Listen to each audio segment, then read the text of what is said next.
अस्सलाम वालेकुम नाजरीन, खबर वाला में एक मरतबा फिर खुशाम। मैं हूं सैफुल इस्लाम। नाजरीन, किसी भी फिल्म की तकमील में सिर्फ प्रोड्यूसर, डायरेक्टर और स्क्रीन पर नजर आने वाले किरदार ही अहम नहीं होते, बल्कि पसे पर्दा बहुत से लोगों की मेहनत और कंट्रीब्यूशन इस फिल्म की तकमील में अपना अहम किरदार अदा करता है। नाजरीन, वीडियो को आगे बढ़ाने से पहले आपसे गुजारिश है कि खबर वाला चैनल को सब्सक्राइब करें, लाइक करें और बेल आइकन को प्रेस कर। नाजरीन, फिल्म हिंदुस्तानी हो या पाकिस्तानी, फिल्म की कामयाबी में इब्तिदा से ही उसकी मौसीकी ने हमेशा अहम किरदार अदा किया है। हिंदी सिनेमा की पहली बोलती फिल्म आलम आरा का गीत दे दे खुदा के नाम पे प्यारे, जिसके मौसीकार फिरोज शाह थे, जबकि वजीर खान ने यह गाना गाया था। नाजरीन, आज हम अपनी वीडियो में जिक्र करेंगे बॉलीवुड फिल्म इंडस्ट्री के एक ऐसे ही गीत निगार की फिल्मी सफर की कहानी, जिसने अपने उस जुनून और शौक को पूरा करने के लिए हर मुमकिन कोशिश की। 21 जुलाई सन 1930 को पाकिस्तानी शहर रावलपिंडी में आंख खोलने वाले आनंद बख्शी का खानदान तकसीम के बाद भारत मुंतकिल हो गया। जब जवानी की दहलीज पर कदम रखा तो फौज में शमूलियत इख्तियार कर ली। लिखने का शौक उन्हें बचपन से ही था। जब रेडियो से कोई गीत नशर होने से पहले ये ऐलान किया जाता था कि फला गीत के फला नगमा निगार हैं, तो आनंद बख्शी के दिल में भी ये ख्वाहिश मजीद बढ़ जाती कि किसी दिन उनके लिखे हुए गीत का ऐलान किया जाए और उनका नाम भी ऐसे ही नशर हो। नज़में और गजलें लिखने की वजह से किसी ने उन्हें मशवरा दिया कि फिल्मों में नगमा निगारी क्यों नहीं करते, तो फौज की नौकरी छोड़कर मुंबई चले गए। हर फिल्मसाज, हिदायतकार और मौसीकार के दर की खाक छानी, लेकिन हाथ कुछ नहीं आया। कई बार सोचा कि वापस दिल्ली जाकर कोई छोटा मोटा काम शुरू कर देते हैं, लेकिन नगमा निगारी का शौक उनके पैरों में जैसे जंजीर बनकर उलझ जाता था। 1956 की एक दोपहर किस्मत आजमाने ही भगवान दादा के पास गए, जो फिल्म भला आदमी बना रहे थे। आनंद बख्शी ने हिम्मत करके पूछ ही लिया, भगवान दादा किसका इंतजार कर रहे हैं, क्यों बार बार पहलू बदल बदल कर घड़ियाल और दरवाजे की जानिब देख रहे हैं। जवाब मिला कि उनकी फिल्म के लिए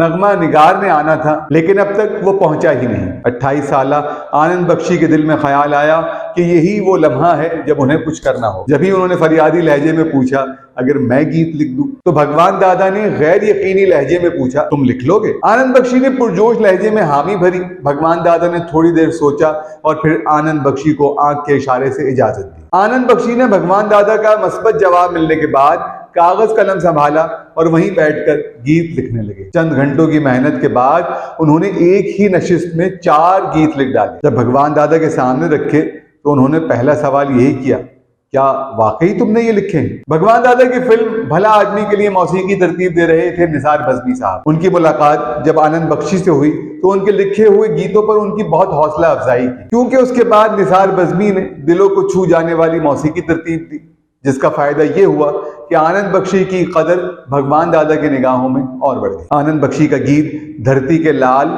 ना कर इतना मलाल उस वक्त काफी मशहूर हुआ। उसके बाद भगवान दादा की बेशतर फिल्मों के गीत अब आनंद बख्शी ही लिखा करते थे। फिर निसार बज़मी तो पाकिस्तान आ गए, लेकिन बख्शी निसार बज़मी के हमेशा ममनून रहे, जिन्होंने उनकी पहली ही फिल्म में उनके बोलों के साथ इंसाफ करके आनंद बख्शी को फिल्म नगरी में कदम जमाने का मौका दिया। यही वजह थी कि अपने हर इंटरव्यू में बख्शी बज़मी साहब के तस्करा जरूर करते। नगमा निगार आनंद बख्शी फिर भी किसी बड़े मौके की तलाश में थे जो उन्हें शोहरत की बुलंदियों पर पहुंचा दे। इस मकसद के लिए दिन रात वो फिल्मसाजों के दफ्तरों के चक्कर लगाते। इसी दौरान सुनील दत्त, जो आनंद बख्शी के दूर के रिश्तेदार भी थे, उन्होंने आनंद बख्शी को राज कपूर के पास अपनी लिखी हुई एक सिफारिशी चिट्ठी के साथ रवाना किया। राज कपूर के पास तो आनंद बख्शी से मिलने का वक्त भी नहीं था, लेकिन उनके सेक्रेटरी हीरन खेरा को आनंद बख्शी के गानों में कशिश नजर आई और उन्होंने वादा किया कि अगर वो कभी प्रोड्यूसर बने तो आनंद बख्शी को मौका जरूर देंगे। और किस्मत देखिए, फिर 1962 में ऐसा ही हुआ जब हीरन खेरा ने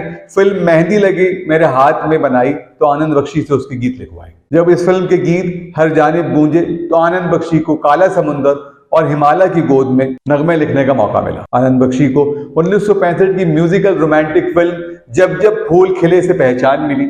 आनंद बख्शी के गानों परदेसियों से ना अखियां मिलाना, एक था गुल और एक थी बुलबुल, नाना करते प्यार तुम्ही से कर बैठे और ये समा है प्यार का, इन गानों ने हर जानिब धूम मचाई। फिर आनंद बख्शी ने कभी पलट कर नहीं देखा। साहिर लुधियानवी, मजरू सुल्तानपुरी, अनजान, शैलेंदर, हसरत जयपुरी, राजा मेहंदी अली खान, इंदिवर, जानिसार अख्तर, कैफी आजमी, गुलजार, जावेद अख्तर और दीगर नगमा निगारों के दरमियान आनंद बख्शी ने अपनी मुनफरिद गीत निगारी से अपनी एक अलग शनाख्त बनाई। उनके बोल इंतहाई सादा और आसान होते थे। ये उनकी साफ गोई थी कि उन्होंने खुद को कभी रिवायती शायर नहीं तस्लीम किया, बल्कि वो बरमला कहा करते थे कि मैं गीतों में शायरी नहीं बल्कि वो जुबान इस्तेमाल करता हूँ जो हीरो और हीरोइन की फिल्म में होती है। आनंद बख्शी का कहना था कि वो किसी भी सूरत शायर नहीं बल्कि फिल्मी नगमा निगार हैं। आनंद बख्शी वो भारतीय नगमा निगार हैं जिनको सबसे ज्यादा मर्तबा तकरीबन 41 मर्तबा फिल्म फेयर अवार्ड के लिए नामजद किया गया। बख्शी ने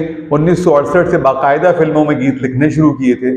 आनंद बख्शी को 1979 में गीत आदमी मुसाफिर है पर पहली बार फिल्म फेयर अवार्ड दिया गया। इसके बाद उन्होंने फिल्म एक दूजे के लिए, दिल वाले दुल्हनिया ले जाएंगे के लिए और ताल पर यह एजाज हासिल किया। 41 मरतबा नामजद होने के बावजूद उन्हें सिर्फ 4 मरतबा फिल्म फेयर अवार्ड दिया गया। आनंद बख्शी के कुछ गीत ऐसे भी हैं जिनके मुखड़े यानी पहली लाइन जो बातचीत के दौरान होने वाले जुमलों के तबादले थे। मिसाल के तौर पर आनंद बख्शी ने फिल्म मिलन का गीत सावन का महीना पवन करे शोर और शोर लिखने के पस मंजर के बारे में बताया कि वो और मौसीकार लक्ष्मीकांत प्यारेलाल पान खाने के लिए रुके तो वहां एक शख्स शोर को शोर कहे जा रहा था। वहीं से उन्हें इस लफ्ज का आइडिया आया।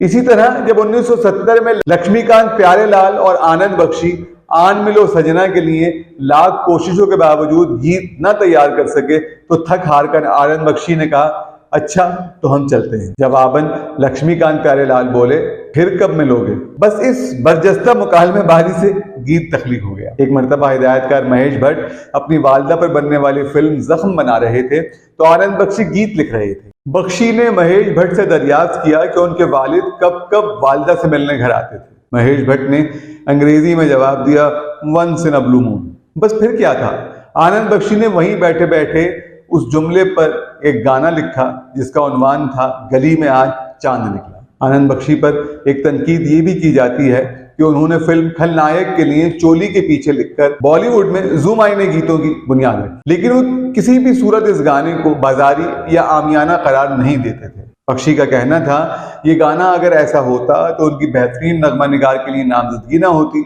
और इसी तरह गुलकारा अलका याग्निक को इसी गाने पर अवार्ड भी ना मिलता। नगमा निगार जावेद अख्तर कहते हैं 1974 में जब फिल्म आपकी कसम का गीत जिंदगी के सफर में गुजर जाते हैं जो मुकाम उन्होंने सुना तो उसके एक एक बोल में गुम हो गए। किसी तकरीब में आनंद बख्शी से मुलाकात हुई तो उनसे वो कलम मांगा जिससे उन्होंने वो गीत लिखा था। पर आनंद बख्शी ने उनसे कहा कि मैं आपको ये कलम नहीं दे सकता क्योंकि ये मुझे आशा भोसले जी ने तोहफे में दिया है, लेकिन मैं आपको कलम जरूर दूंगा। अगले दिन खूबसूरत पैकिंग में जावेद अख्तर बताते हैं कि ये कीमती कलम उन्हें मौसूल हुआ जिसे आज तक उन्होंने अपने पास रखा हुआ है।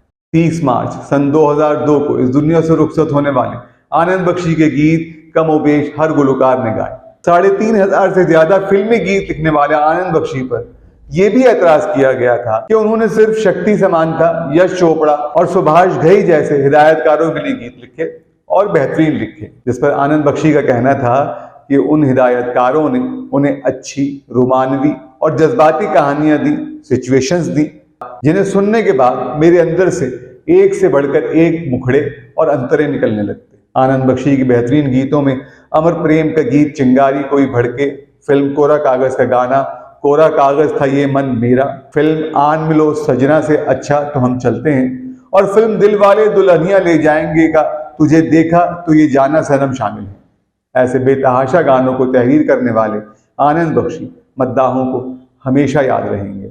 वीडियो कैसी लगी अपनी राय से ज़रूर आगाह करें। मुझे दीजिए इजाज़त और जुड़े रहिए खबरवाला के साथ।